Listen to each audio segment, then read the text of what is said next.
C'est dans les carnets santé, mais pas que, c'est aussi dans la grande émission avec Coralie Bouisset. Sentez-vous bien.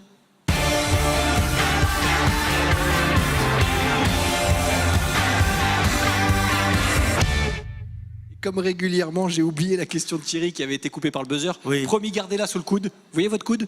Vous voyez le dessous? Top. Voilà, vous mettez en dessous. On est même fait tomber le perdu stylo. un stylo, mais gardez la question. Ouais. Et on revient avec votre question à Hubert dans un instant. Parlons santé, ma chère Coralie, avec l'azinothérapie.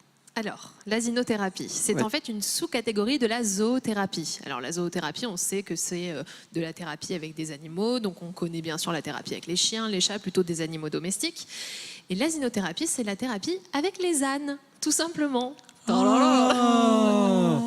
Tout ça pour ça. Ça paraît barbare comme ça, mais l'azinothérapie. Et l'âne, il paraît que est un animal très intelligent. Hein. Il paraît.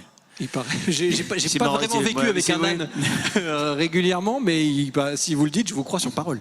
L'âne est surtout un animal très docile et donc c'est très facile de l'utiliser en thérapie, surtout avec des seniors qui ont des pathologies comme la maladie d'Alzheimer notamment. Alors on a eu la chance dans le dernier numéro des carnets santé, c'est dommage parce que j'avais fait un selfie avec l'âne et je ne l'ai pas amené, j'aurais pu. Donc j'ai rencontré deux ânes, Arthur et Nougatine. Coralie, c'est quand même la seule nana qui fait des selfies avec des ânes. Ouais. Tu as vu mon selfie avec mon âne? Ah, mais tous les soirs, quand je m'emmerde, je vais sur la page Facebook de Coralie et je me marre. Hein. Dire que je me marre. Hein. Vous pouvez, mais ce sont les photos qui ont le plus de succès sur les réseaux sociaux. Je comprends. Ouais. Voilà, ça fait vendre un âne. Un jour, vous en amènerez un ici. Voilà. Qu'on aille me chercher un âne. Donc effectivement, tout ça, ça se passe dans un EHPAD qui est situé à Grasse et qui s'appelle les Jardins de Grasse, c'est du groupe Orpea. Et donc cet EHPAD a accueilli il y a un peu plus d'un an maintenant deux ânes, Arthur et Nougatine, qui ont en fait élu domicile dans les 2 hectares de terrain que l'EHPAD avait et dont ils ne se servaient pas. Donc double gain, puisqu'on a un premier gain écologique avec un éco-pâturage qui a été mis en place. Donc ça diminue vraiment les frais de l'EHPAD, de jardinerie, d'entretien, etc. Donc c'est super. Et deuxième utilité, entre guillemets, c'est cette azinothérapie qui a été mise en place donc par une équipe pluridisciplinaire de l'EHPAD, composée de la directrice, du médecin coordonnateur, de l'animatrice, de l'infirmière coordinatrice et de la psychologue. Donc c'est pas quelque chose qu'on prend à la légère. Il y a vraiment une grosse équipe qui travaille tout autour de ça. Concrètement, comment ça se passe? Donc en fait, ces ânes qui sont en contrebas sur un terrain sont ramenés devant l'entrée de l'EHPAD à peu près une fois par mois pour être au contact des résidents qui sont généralement atteints de pathologies comme la maladie d'Alzheimer ou pathologies associées. Donc l'objectif, c'est très simple, c'est simplement de mettre ces résidents au contact des animaux et ils peuvent en fait passer du statut de soigné à soignant finalement. Ils s'occupent d'une personne d'un animal qui est vivant, ils ont vraiment l'impression d'être impliqués et d'avoir une responsabilité. Ils le brossent, ils le caressent, ils peuvent le laver, bon, ils ne montent pas dessus mais ils lui font faire des tours de jardin. Et effectivement, ils ont l'impression de retrouver une certaine responsabilité. En plus, ce sont des personnes âgées qui ont pu vivre au contact de ce type d'animaux.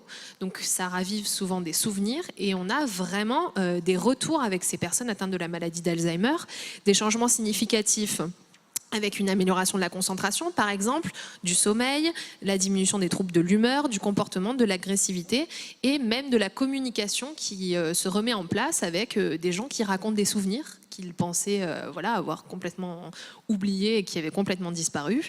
Et le fait d'être au contact d'un animal, c'est vrai que ça fonctionne vraiment bien. Alors ce qui est intéressant, comme je le disais tout à l'heure, c'est que cet EHPAD n'en est pas à son premier coup d'essai. Ils ont eu un chien, qu'ils ont toujours d'ailleurs, qui s'appelle Valentin, qui est là depuis de nombreuses années, depuis 7 ans je crois, et qui était au contact déjà des résidents, donc ils avaient déjà mis en place la zoothérapie avec un chien, et donc effectivement ils ont fait ça avec les ânes. Dans leur démarche de durabilité, ils ont aussi mis en place des petites ruches d'abeilles pour effectivement aider un apiculteur local à développer ça. Donc il y a vraiment toute une démarche éco-responsable avec cet éco-pâturage avec les ânes, et vraiment être au plus près des résidents et essayer de trouver des thérapies pour améliorer à la fois le physique et le psychique. Et donc c'est vrai que c'est assez intéressant. Dernière chose aussi peut-être à mentionner, c'est que ces ânes sont 2 pour l'instant, ont été un peu plus nombreux et seront peut-être plus nombreux ensuite parce que c'est vraiment quelque chose qui fonctionne. Et souvent l'EHPAD récupère des ânes perdus dans Grasse. Le maire les appelle en leur disant: est-ce que vous pouvez héberger notre âne? Il y a des ânes perdus dans Grasse. Ça arrive, oui, effectivement. Des ânes errants. T'es en voiture. Des ânes errants. Chérie, tu viens pas de passer un âne là, sur le... Oui, c'était un âne. Donc non, c'est très intéressant parce que de par ce terrain qu'ils ont et dont ils ne se servaient pas finalement, ils peuvent accueillir de multiples animaux et donc ils ont même pour projet d'en accueillir d'autres, voilà, avoir peut-être des poules ou des choses comme ça, mais c'est tout un... Alors, on croirait que c'est tout simple comme ça, mais il y a beaucoup d'autorisations à demander. Enfin, c'est très compliqué de faire des animations avec des animaux. Et au-delà de ça, le résident finalement ne se sent pas jugé par l'animal et arrive à être complètement lui-même. C'est bizarre le parallèle que je vais faire, mais c'est un peu pareil qu'avec les enfants en fait. C'est-à-dire qu'il n'y a pas de jugement, il n'y a pas de crainte, pas de honte.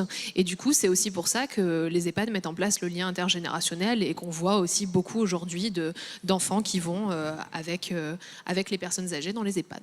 Voilà. Et voilà. Avec Coralie, c'est un peu l'amour est dans le pré. Hein. Vous avez vu? Alors, on a c'est beaucoup d'amour et puis c'est beaucoup de... Moi, je connaissais pas ça du tout, mais franchement, bravo. Hein.